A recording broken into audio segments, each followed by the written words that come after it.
খেয়াল করে শুনেন, বিশ্বনবী সাইয়েদ ওমরে ফারুককে জড়িয়ে ধরলেন। ওমরে ফারুক এবার বিশ্বনবীরে বললেন, নবী আমরা কি সত্যের উপরে নাই?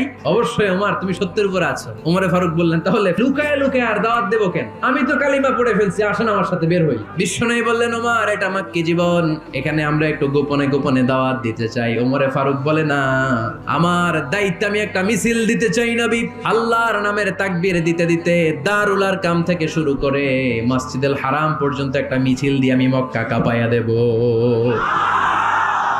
অনুমতি দেন। বিশ্বনবী দিতে চায় না। ওমর ফারুক অনেক বুঝানোর পরে স্বল্প পরিসরের একটা অনুমোদন পাওয়া গেল বিশ্বনবী সাল্লাল্লাহু আলাইহি ওয়াসাল্লামের কাছ থেকে। কিন্তু মিছিল যে দিবে, মিছিলের জন্য লোকের দরকার আছে না নাই? এখানে লোক নাই, আমি একাই মিছিল দিতেছি, এটা জমবে? মিছিল জমবে? খুঁজে উনি 11 জন মুসলিম সাহাবা পেলেন। ওমরে ফারুক বললেন, 11 জনই সই, এই 11 জন নিয়েই আমি আল্লাহর নামের তাকবীর দেব। 2 লাইন করলেন, পেছনে 6 জন, আর এই লাইনের নেতা বানালেন বিশ্বনবীর চাচা হামজাকে, আর সামনে